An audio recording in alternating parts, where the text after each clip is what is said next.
बीरबल की स्वर्ग की यात्रा। एक दिन शाहजहां नाई से अपनी हजामत बनवा रहे थे। तभी वह नाई शाहजहां अकबर की तारीफ करने लगा। नाई जहाँपना, आप अपनी सल्तनत में सबका ख्याल रखते हैं, बच्चे, बूढ़े, जवान आदि। अकबर: शुक्रिया नाई। लेकिन जहाँपना अकबर, लेकिन क्या हम किसी को भूल रहे हैं जिसकी हम देखभाल नहीं करते हैं? नाई जहाँपना गुस्ताखी माफ़ करी, क्या आपने कभी बड़ों और बूढ़ों के बारे में सोचा है जो दुनिया से अलविदा कह गए हैं? अकबर: लेकिन हम तो उनका ख्याल रखते हैं, उनके हक की दुआएं भी मांगते हैं, उनके लिए हमने मकबरे बनवाए हैं। लेकिन जहाँपना, आपने किसी को स्वर्ग भेजा है उनकी खबर लेने के लिए, उन्हें किसी चीज़ की ज़रूरत तो नहीं है वहाँ? अकबर: क्या तुम्हारा दिमाग तो ख़राब नहीं हो गया है? कोई स्वर्ग जाकर वापस आ सकता है? हाँ जहाँपना, स्वर्ग जाकर वापस आ सकता है। मैं एक योगी बाबा को जानता हूँ जो वापस ला सकते हैं।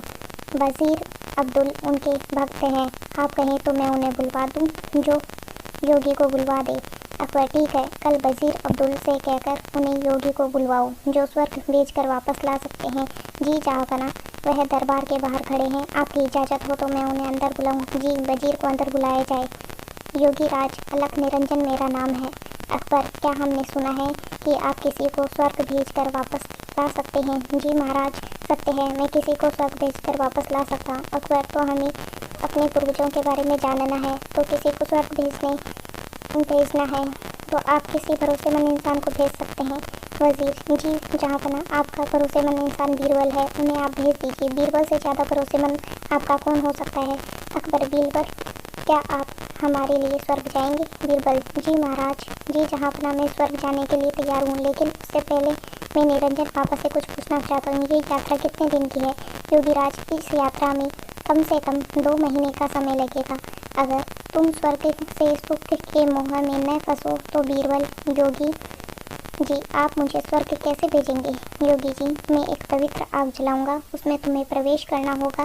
वैसे तो यह क्रिया भी हो सकती है, लेकिन हम इसे गंगा नदी के किनारे करेंगे। बीरबल: जहाँपना, मैं काफ़ी दिनों के लिए अपने घर से दूर हूँगा, इसलिए मैं 4-5 दिन में मोहलत मांगता हूँ, कुछ अधूरे काम मेरे निपटा लेता हूँ। जी बीरबल: अब 5 दिन बाद बीरबल को जलाने के लिए ले जाया जाता है और स्वर्ग की यात्रा के लिए योगीराज विधि संपन्न करते हैं।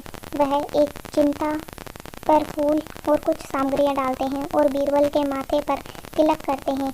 चित हो जाने को कहते हैं। बीरबल: अलविदा जहाँपना। अकबर: हमें आपकी बहुत याद आएगी, आप जल्दी लौटने की कोशिश करना। जी महाराज, मैं वहाँ से जल्दी लौट जाऊँगा और मोह माया में भी नहीं पड़ूँगा। जी महाराज। और फिर 2 महीने गुजर जाते हैं। शाहजहां अकबर बहुत चिंतित हो जाते हैं। अकबर, हमें बीरबल की बहुत याद आ रही है। 2 महीने गुजर चुके हैं पर बीरबल अभी तक नहीं लौटे हैं, हमें बहुत चिंता हो रही है। योगीराज का क्या कहना है, कब तक बीरबल लौटेंगे? वज़ीर अब्दुल्ला: जहाँपना, योगी बाबा यह भी कह रहे थे, हो सकता है बीरबल को स्वर्ग के सुख बहुत भा जाए और वह उन्हें छोड़ने के लिए तैयार ना हो। अकबर: नहीं, ऐसा कभी नहीं हो सकता है, बीरबल ऐसा कभी नहीं कर सकते हैं, उन पर हमें पूरा भरोसा है। उसी वक्त वहाँ बीरबल आते हैं और उनके लंबे लंबे बाल होते हैं, लंबी सी दाढ़ी। अकबर उन्हें देखकर बहुत खुश हो जाते हैं। अकबर: खुशमिजाज, हमें आपको देखकर बहुत खुशी हुई। बताइए, स्वर्ग में हमारे पूर्वज कैसे हैं? उन्हें किसी चीज़ की ज़रूरत तो नहीं है? बीरबल: नहीं जहाँपना, उन्हें किसी चीज़ की ज़रूरत नहीं है, मैं वहाँ बहुत खुश है। क्यों?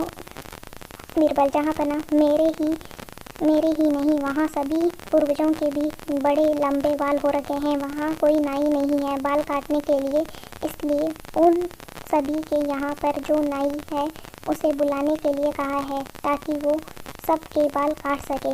अकबर: हाँ हाँ, क्यों नहीं, हम अभी अपने नाई को भेज रहे हैं योगीराज, और वह नाई अभी यहीं है, इस वक्त हमारे मेहमान बन रहे हैं, हम अभी स्वर्ग भेजने की क्रिया करवाते हैं। वो दोनों दरबार में हाजिर होते हैं और अकबर उनसे कहते हैं, अकबर, योगीराज, स्वर्ग में नाई की ज़रूरत है, आप जल्दी से इस नाई को स्वर्ग भेजने की क्रिया शुरू कीजिए। नाई अपने घुटनों पर गिर गया और जहाँ पना मुझे माफ़ कर दीजिए, मुझसे यह सब वज़ीर अब्दुल्ला ने करवाया था, क्योंकि वह बीरबल की शोहरत से जलते थे, बीरबल को अपने रास्ते से हटाना चाहते थे। यह बाबा भी पाखंडी है, पता नहीं बीरबल उस आग से कैसे बच गए, लेकिन मैं नहीं बचूंगा। और सिपाही, इस पंखुड़ी बाबा, इस नाई को ले जाओ और काल कोठरी में डाल दो। और तुम वज़ीर अब्दुल, मुझे तुमसे यह उम्मीद नहीं थी। मैं अगर चाहूँ तो तुम्हें अभी फांसी पे लटका दूँ, लेकिन तुम्हारे हमारी कई साल की हिफाजत की है, इसीलिए हम तुम्हें इस देश से निकाल देते हैं। सिपाही, इसे ले जाओ और सरहद से बाहर छोड़ आओ और फिर कभी शकल मत दिखाना। अच्छा बीरबल, मेरे बुद्धिमान दोस्त, ये बताओ तुम्हें इस साजिश का कैसे पता चला? बीरबल, जहाँ पना, जब मैंने योगीराज के मुँह अगम प्रवेश करने वाली बात सुनी तो मुझे लगा दाल में कुछ काला है। तभी तो मैंने आपसे 5 दिन की मोहलत मांगी और मैंने उन 5 दिनों में एक ऐसी सुरंग तैयार करवाई जो उस जगह सीधे मेरे घर जाती हो। जहाँ पना, जब योगीराज ने आग